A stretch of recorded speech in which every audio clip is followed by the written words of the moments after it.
Saudaraku yang dimuliakan Allah Subhanahu wa Ta'ala, Ka'bah memiliki rahasia yang sangat banyak. Dari spiritualnya dan dari ilmiahnya saja luar biasa, cukup banyak untuk kita bahas. Pada mulanya Nabi Adam alaihissalam yang pertama kali membangun Ka'bah.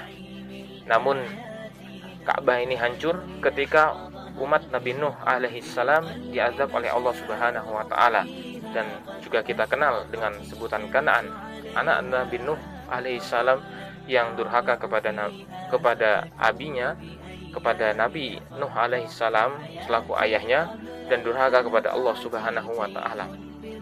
Sehingga datanglah Nabi Ibrahim alaihissalam yang diperintahkan oleh Allah Subhanahu wa Ta'ala untuk membangun kembali di kota Mekah Al-Mukarramah. Lalu kita kenal bahwa Mekah Al-Mukarramah itu adalah padang yang dulunya adalah padang tandus.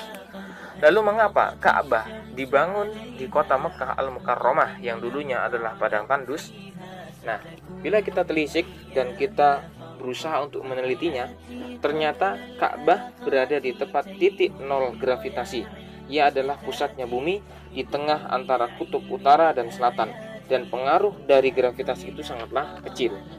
Ketika tahun 1978, seorang dokter bernama Hussein, seorang kepala di bagian ukur bumi dan pertanahan di Riyadh, Arab Saudi, ia menerangkan penelitiannya yang telah ia geluti selama bertahun-tahun, menjelaskan bahwa pusat bumi itu berada di titik kota Mekah Al-Mukarramah, yaitu di Ka'bah. Dan dari penelitian ini, maka ada gagasan untuk bagaimana memindahkan acuan waktu dunia yang selama ini mengacu pada Greenwich menjadi keacuan di kota Mekah. Maka pihak kerajaan Arab Saudi membangun jam besar yang berada di dekat Ka'bah. Ada pertanyaan yang unik. Kenapa pesawat tidak bisa terbang di atas Ka'bah? Apa karena daya gravitasinya yang sangatlah tidak ada atau bahkan kecil, sehingga ia tidak bisa terbang?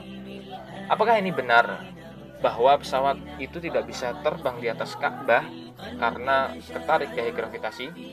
Maka jawabannya adalah penjelasan dari seorang pilot Arab Saudi, bahwa pesawat yang terbang di atas Ka'bah atau akan terbang di atas Ka'bah itu dilarang oleh pihak Arab Saudi, karena sebabnya adalah itu mengganggu jamaah haji dan umroh karena bisingan suara yang terbang rendah.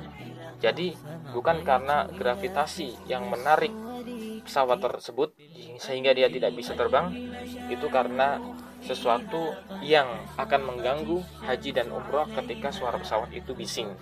Maka kekhusyuan itu penting dalam beribadah kepada Allah Subhanahu wa Ta'ala. Maka jelas bahwa ini adalah sebuah larangan dari pemerintahan kerajaan Arab Saudi, bukan karena hubungannya dengan gravitasi.